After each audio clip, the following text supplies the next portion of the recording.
भारत के सभी राज्यों की खबर SNS न्यूज चैनल पर, खबर जो आपको रखे सबसे आगे। नमस्कार, मैं विशाल पटेल, SNS टीवी में एक बार फिर से आपका स्वागत है।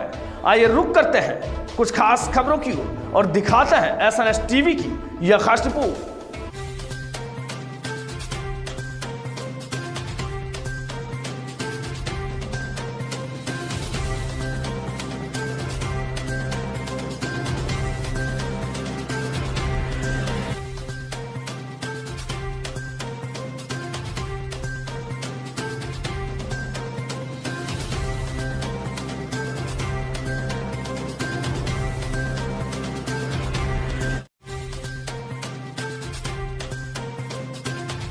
नमस्कार, मी जिल्हा होमगार्ड्स कार्यालयात केंद्र प्रमुख रवींद्र रगाताटे। आज होमगार्ड वर्धापन दिवसाचा प्रथम दिवस असून आज रूट मार्च म्हणजेच रोड मार्च करण्याचे ठरलेले आहे। त्यात 150 होमगार्ड्स उपलब्ध झालेले आहेत।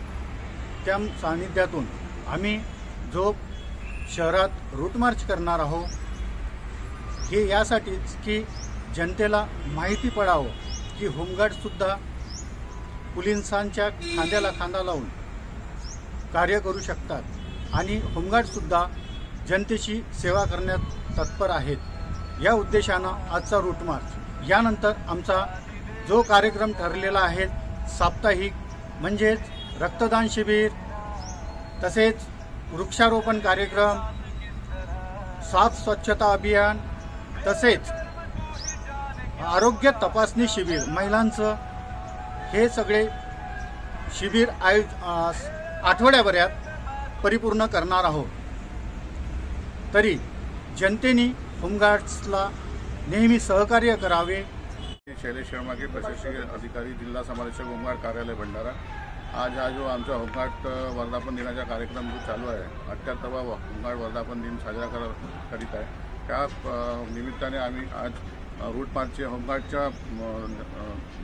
आम्ही रूट मार्चचे आयोजन केलेले आहे।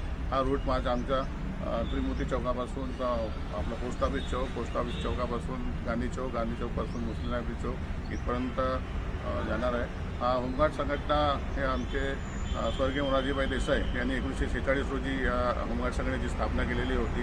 या होमगार्ड संघटनेचे ब्रीद वाक्य म्हणजे निष्काम सेवा। या अनुषंगाने होमगार्ड हे आपल्या पोलिसांच्या खांद्याला खांदा लावून बंदोबस्त करतात। आणि तुकाराम नंदेश्वर, भंडारा समादेशक, होमगार्ड भंडारा पथक। आज होमगार्ड सप्ताह 78वा होमगार्ड सप्ताह हा सुरू आहे। यात विविध कार्यक्रम होणार आहेत। त्यात पहिला कार्यक्रम म्हणजे आज भंडारा जिल्ह्यामार्फत व भंडारा पथकामार्फत आम्ही रूट मार्चचा कार्यक्रम घेतो आहे। त्याचप्रमाणे उद्याला रक्तदान शिबिर तो पण आहे मुख्यालयाला, आणि परवा वृक्षारोपणचा आणि स्वच्छता अभियान एक कार्यक्रम आहे।